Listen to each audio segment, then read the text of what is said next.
Diliburkan akhir Oktober kemarin, sampai saat ini Punggau Sriwijaya FC masih berada di kampung halaman masing-masing.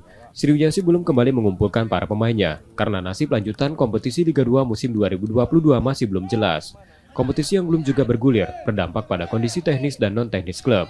Sriwijaya FC mendesak PSSI dan PT LIB untuk segera menggulirkan kompetisi awal Desember nanti. Namun jika tidak, Sriwijaya FC mendesak PSSI dan PT LIB untuk mengeluarkan regulasi terkait pembayaran gaji pemain. Kompetisi itu Desember itu sudah sebetulnya harus diputar menurut saya. Kita mendesak lah, kalaupun tidak kita mendesak PSSI untuk mengeluarkan regulasi karena ada semacam kewajibannya klub yang sampai saat ini harus kita bayarkan ke pemain. Jadi saya dengar udah beberapa klub yang tidak sanggup lagi untuk membayar selari pemain. Ya hal ini juga harus menjadi pertimbangan.